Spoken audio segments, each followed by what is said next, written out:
के देखता है। आप इंग्लिश देख के रुक गया था मैं। नहीं तो आप दूसरी साइड किसी और से बात कर रहे थे। मैं किसी और से बात कर रहा था।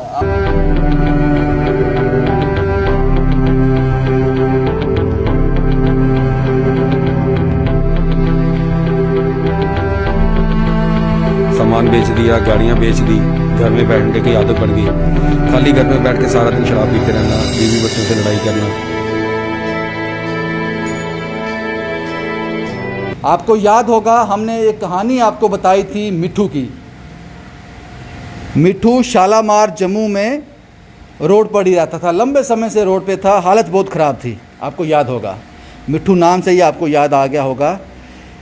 एक फरिश्ता सामने आया था हमारी स्टोरी करने के बाद, lifeline rehab centre Kathua, Baloria साहब सामने आए थे, उनको रेस्क्यू किया था वहाँ से। और यहाँ इस वक्त मैं खड़ा हूँ लाइफलाइन रिहैब सेंटर कठुआ में, यहाँ उसको लाया गया था। काफ़ी वक्त बीत गया है। उसके बाद हमने मिट्ठू का यहाँ फॉलोअप भी किया था।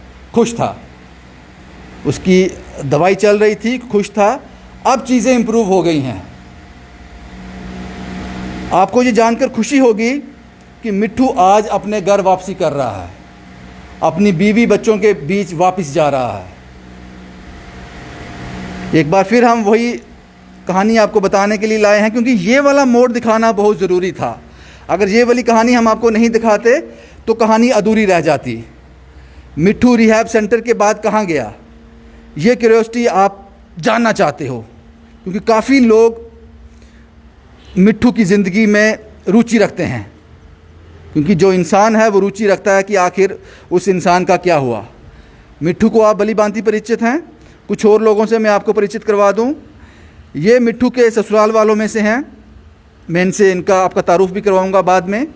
ये भी उनके ससुराल वालों में से हैं। आज इनके बच्चे और इनकी पत्नी भी यहाँ ज़रूर आते, लेकिन आप जानते हैं कि रिस्ट्रिक्शन है, उनको पठानकोट से आना है तो लखनपुर का बॉर्डर क्रॉस करना है, तो SOPs रूल एंड रेगुलेशन जो कोविड-19 के चलते हैं तो मुश्किलें हो जाती। इन शख्स से आप भली भांति परिचित हैं। ये अनूप बलोरिया साहब हैं, लाइफलाइन रिहैब सेंटर के जो रन करते हैं, सब ये यही देखते हैं। और इनके साथ ये जो महिला हैं, इनका बड़ा योगदान है इस सारे मिट्ठू के ट्रीटमेंट में। इनसे भी मैं आपका तारुफ करवाऊंगा, लेकिन हमारी कहानी का जो हीरो है वो मिट्ठू है। सबसे पहले मिट्ठू से बात करते हैं। मिट्ठू साहब, खुश हो? बहुत बढ़िया। आज कहाँ जा रहे हो? आज बीवी और बच्चों से, फैमिली से मिलने जा रहा हूँ। फैमिली से मिलने जा रहे हो, जो उनके साथ रहने जा रहे हो? उनके साथ रहने ही जा रहा हूँ, अभी तो पहले मिलूंगा ना। पहले मिलोगे। खुश हो? खुश हूँ सर। फ़ोन पे बात होती थी? होती थी, सर कराते थे। सर कराते थे? सर कराते थे। पहले क्या हालात थे, क्यों आपने वो सब चीज़ें हुई, आप सड़क पे आ गए, वो क्या कारण था? क्यों छोड़ दिया आपने पहले बीवी बच्चों को? कुछ सर्कमस्टांसेस बन गए थे पहले को, 6-7 साल पहले की बात है। तो बात बिगड़ती इतनी बिगड़ गई कि मैं पूरा ही हो गया, चीज़ें ख़राब हो गई। चीज़ें खराब। गलती थी, कुछ गलतियाँ आपकी भी थी? कुछ कहते ना, ताली दोनों हाथ से ही बजती है, पर फिर भी मैं कहता हूँ मेरी तरफ से ज़्यादा ही होगी। इससे आपको समझना पड़ेगा कि मिट्ठू ठीक है। अब इंसान गलतियों का पुतला है, लेकिन जो अपनी गलती मान ले शायद वही इंसान है। मिट्ठू से मैं अभी और बातचीत करूंगा, लेकिन उससे पहले कुछ लोगों से आपको मिलवाना बहुत ज़रूरी है जो इस कहानी में इम्पोर्टेंट किरदार हैं इस कहानी के। आपका नाम क्या है जनाब? अशोक कुमार गुप्ता। आप क्या लगते हो मिट्ठू को? मैं इसका फुफड़ सोरा लगता हूँ। फुफड़ ससुराल में से हैं आप? खुश हैं, इनकी पत्नी भी खुश हैं, बच्चे भी खुश हैं कि हमारा पापा थोड़ा अब ठीक हो गया, हालात ठीक है? हाँ, वो तो खुशी होंगे, इसे पाकर खुश रहेंगे वो। क्या कहना चाहते हो कि मिट्ठू सड़क पे था, अब यहाँ रिहैब सेंटर में है, इसके बाद अपने बच्चों के बीच जाएगा, क्या कहते हो कि किसने अहम रोल निभाया इसमें? कौन इसमें शख्स जो है भगवान के रूप में सामने आया? मैं तो बलोरिया साहब का शुक्रगुजार हूँ, जिन्होंने ऐसे माहौल को संभाल कर उसकी ज़िंदगी चेंज करने का माहौल बनाया जो, इसलिए हम खुश हैं। अपने घर में जाएगा, अपनी गृहस्थी बनाएगा। हम तो यही चाहते हैं अपनी घर गृहस्थी बना के अच्छी तरह से अपनी ज़िंदगी व्यतीत करें। इसलिए हम इंटरेस्टेड हैं ज़्यादा, इसलिए इसको लेने के लिए आए हैं हम। ये लोग आज मिट्ठू को यहाँ लेने के लिए आए हैं। रीयूनियन है, परिवार का आज फिर रीयूनियन है। ये और कुछ लोग हैं। आपका नाम क्या है सर? अमित महाजन। अमित साहब, आपका क्या रिश्ता है? ब्रदर इन लॉ है मेरा। ब्रदर इन लॉ है। आज आप वापस ले जाएंगे इसको, उम्मीद करते हैं कि चीज़ें अच्छी रहें, सब कुछ स्मूथ चले। अब मुझे ये बताओ, ये कहानी कहाँ से ख़राब हुई, क्योंकि लोग जानना चाहते हैं कि आखिर मिट्ठू के साथ हुआ क्या था। सड़क से लेकर लाइफलाइन रिहैब सेंटर तक कहानी पता है उनको, लेकिन सड़क से पहले की कहानी क्या थी? सड़क से पहले की ये थी कि ये अच्छा काम चल रहा था इसका, अच्छा काम करता था। फिर उन्होंने मकान बेच दिया, फिर इसने सप्लाई का काम शुरू किया, वो भी अच्छा चल रहा था। खुद कहता था मैं अच्छे पैसे कमा रहा हूँ। फिर धीरे धीरे शराब की लत लग गई, दिन में शराब पी लेनी। घर धीरे धीरे इसने अपना सब कुछ बेचना शुरू कर दिया, सामान बेच दिया, गाड़ियाँ बेच दी। घर में बैठने की आदत बढ़ गई, खाली घर में बैठ के सारा दिन शराब पीते रहना, बीवी बच्चों से लड़ाई करना। 1-2 साल तक तो वो बेचारी बर्दाश्त करती रही। उसके बाद बच्चों ने फ़ोन किया कि पापा मम्मी को ऐसा करते हैं। फिर हम आए, इसको समझाया, थोड़े दिन समझता था, फिर वही हालात हो जाते थे, बीबी को मारना, वो करना। फिर इसको अंदर भी करवाया एक आधी बार। फिर उसके बाद इसको अपने साथ पठानकोट ले गए, वो उनके घर पे रहा, वहाँ इसकी दवाई करवाने की दवाई करवाई इसकी। उसके बाद ये हफ्ता 10 दिन बाद वहाँ से भाग आया। फिर कोशिश की कि उसके बाद ये अपने घर वालों के पास गया। घर वालों ने भी किसी ने ज़्यादा देर एक्सेप्ट नहीं किया। घर वाले मतलब कि भाई और हाँ, भाई और बाप के पास, सिस्टर के पास, उनके पास गया। फिर ये वहाँ से धीरे धीरे सड़क पे आ गया।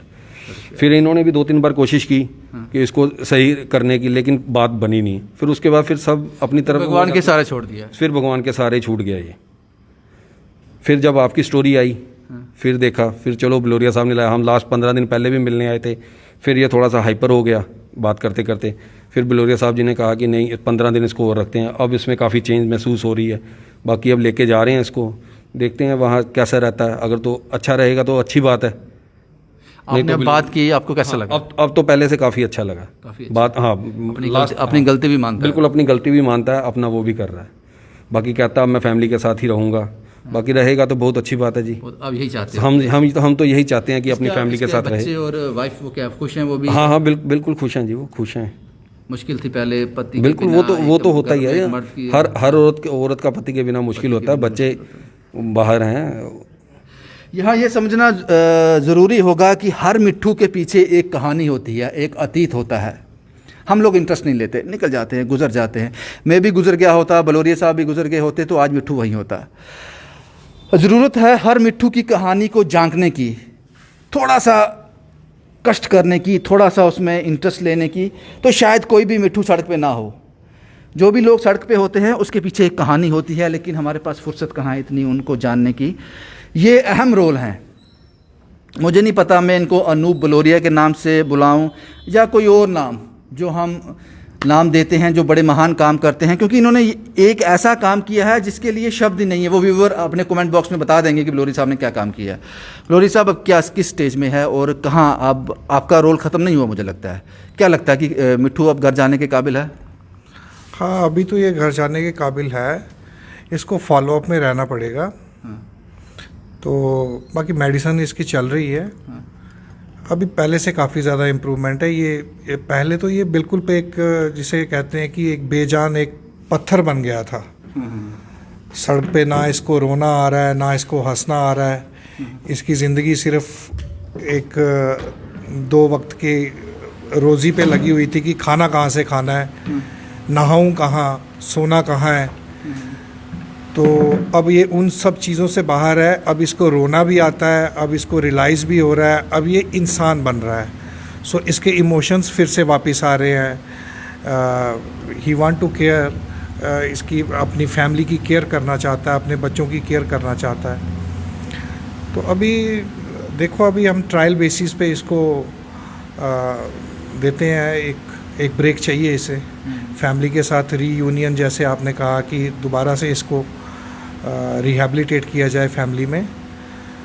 तो आगे आपको वॉच करना पड़ेगा, फॉलोअप तो लेना पड़ेगा। नहीं, फॉलोअप में इसको आना नंबर पड़ेगा। आपने दे दिया इनको? हाँ, नंबर दे दिया है हमने। डॉक्टर साहब से भी बात की हुई है, तो कहते हैं इसको फॉलोअप में रखो।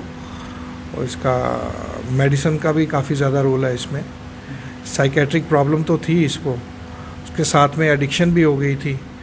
और देखो, सबसे बड़ी चीज़ है कि फैमिली पैथोलॉजी भी इसकी ऐसी रही ना, क्योंकि इसकी मदर मर गए, फिर वो सब सारी चीज़ें होती गई, ये बिगड़ता गया। कोई संभालने वाला नहीं, जो आए उनको भी ऐसा लगा नहीं ये हमारे एंगल से चले। हमारे एंगल से चले। हाँ, तो ये सब हुआ है। ये कहानी है जनाब। और ये जो देख रहे हैं आप महिला सामने, इनका भी इम्पोर्टेंट रोल है। इन्होंने काफ़ी हद तक मिट्ठू की काउंसलिंग की है कि वो इस काबिल हो जाए कि अपने घर वापस जा सके। आपका नाम क्या मैम? मीनू। मीनू जी, किस हालात में अब मिट्ठू? जी अभी तो बहुत इम्प्रूवमेंट है पहले से। जब ये आए थे तब ये ऐसे, ये जब बैठे हुए हैं ये बिल्कुल ऐसे नहीं बैठते थे। ये 2 मिनट में कभी यहाँ जाएंगे कभी यहाँ जाएंगे और अकेले बातें करते थे ये। तो अब तो बहुत ज़्यादा इम्प्रूवमेंट है, बट अभी भी इनको फॉलोअप में रहने की बहुत ज़रूरत है। बिकॉज़ इनको एक साइकाइट्रिक इशू है, इनको डिसऑर्डर है, तो उसके लिए इनकी मेडिसिन तो दे ही रहे हैं साइकाइट्रिक सर हमारे जो हैं, लेकिन फिर भी इनको फॉलोअप में रहने की ज़रूरत है, ताकि हमारे टच में रहेगा तो हमें पता चलता रहेगा कि कितना इम्प्रूवमेंट है। और हमारे साथ साथ मुझे लगता है कि फैमिली भी बहुत ज़्यादा इम्पॉर्टेंट रोल प्ले करती है। बिकॉज़ जो ऐसे पेशेंट होते हैं इनके साथ हमें बहुत ज़्यादा पेशेंटली हमें इनकी बात माननी पड़ती है। बात नहीं माननी पड़, अगर इनको नहीं, ज़रूरी नहीं है कि हम इनकी सारी बात माने, बट इनको अगर हमें मनाना भी है तो काफ़ी पोलाइटली, काफ़ी पेशेंस रख के हमें ऐसे साइकाइट्रिक पेशेंट्स के साथ डील करना होता है। तो फैमिली को भी चाहिए कि वो इनके साथ थोड़ा सा प्यार से कोऑपरेट करें। बिकॉज़ ये 2 वे प्रोसेस है। हम किस ऐसी सिचुएशन में, क्योंकि इनका शुरू से ही बेसिक जैसे इनकी अपब्रिंगिंग हुई है, मदर नहीं थे, घर के सारी रिस्पॉन्सिबिलिटीज़ ली, फादर ने दूसरी शादी कर ली, वो एब्यूज़, क्योंकि फादर भी अल्कोहलिक थे, तो वो एब्यूजिव, वो इन्वायरमेंट ही शुरू से वैसा मिला इनको। तो हम टाइम चाहिए। तो वो- और ये कहानी थी बलोरिया साहब। मैं आपसे एक चीज़ और जानना चाहूँगा, बहुत इंपॉर्टेंट है। भगवान ना करे अगर ज़रूरत पड़ी कि वापस मिट्ठू को यहाँ लाना पड़े, तो उसके लिए भी आपने कुछ इंतज़ाम किया है? हाँ, नो इशू। अगर इनको हमारी कभी ज़रूरत पड़ेगी तो we are ready for that, no issue. हाँ, ये मैंने शुरुआत में कहा कि हमारी कहानी का हीरो मिट्ठू है। मुझे कहना चाहिए था हमारी कहानी का जो बलोरिया साहब हैं, क्योंकि अगर ये बीच में नहीं आए होते तो कहानी सड़क पे ही ख़त्म हो गई होती। वो रिपोर्ट कर मैं चला जाता, वो कहानी वहीं ख़त्म हो गई होती। तो वी मस्ट से कि हमारी कहानी के हीरो बलोरिया साहब हैं। मिट्ठू साहब, आज आप वापस जा रहे हो, अब कोई परेशान, कोई दंगा पंगा तो नहीं करोगे? नो सर, पक्का मैं पूरा टच में रहूँगा सर के साथ, टच में रहोगे? पूरा टच में, क्योंकि दवाई भी है और मैं साथ में थोड़ा थोड़ा सलाह भी लेता रहूँगा साथ से। क्या काम करना चाहते हो आप? जो मैंने काम किया है, पहले मैंने किराने का काम किया, सेलमैनशिप, हैं? वो किराने का वही करूँगा पठानकोट में करोगे? पठानकोट में। खुश रहोगे ना? बच्चों को खुश रखोगे? बच्चों को खुश रखो। कोई शिकायत तो नहीं कोई होगी? नहीं सर, पक्का? पक्का सर। कुछ कहना चाहते हो? कुछ नहीं सर, कुछ इंग्लिश में सुनाओ ना यार। कुछ नहीं सर, वो तो वैसे ही, हैं? वैसे ही सर। तो आपकी इंग्लिश बड़ी अच्छी है यार। कुछ नहीं इंग्लिश में आज? कुछ नहीं आज, हैं? आज कुछ नहीं, दिमाग में नहीं आ रहा है। कुछ नहीं आ रहा है। अब दिमाग ठीक है? दवाई खा रहे हो? हाँ, दवाई खा रहा हूँ सर। सर की दवाई बंद होगी, चलेगी अभी? चलेगी। अभी चलेगी। वो आपने समझ लिया दवाई कैसे देनी है इनको? वो समझ, वही सुबह शाम खानी है। चलो, बहुत बहुत मुबारक है मिट्ठू साहब। लेकिन मुझे लगा था कि आज कहानी को विराम दे देंगे, लेकिन मुझे लगता है कि बलोरिया साहब का सफ़र अभी और चलेगा, क्योंकि इसका फॉलोअप करना है, फीडबैक लेना है कि मिट्ठू ने क्या किया, कैसे किया। शायद हम कोशिश करेंगे कि हम इसका फॉलोअप ना करें, मिट्ठू अपनी ज़िंदगी में खुशी से रहे, इसी उम्मीद के साथ। क्योंकि ये वाला मोड़ आपको दिखाना बहुत ज़रूरी था। रिहैब सेंटर तक तो हमने मिट्ठू को पहुंचाया था, आगे क्या? तो मुझे लगता है कि लास्ट डेस्टिनेशन जो है वो फैमिली होता है। अब फैमिली के बीच चला जाएगा। भाई, यही कहानी थी जनाब। तो मुझे लगता है कि हमारी एक और कहानी का आज हैप्पी एंडिंग है।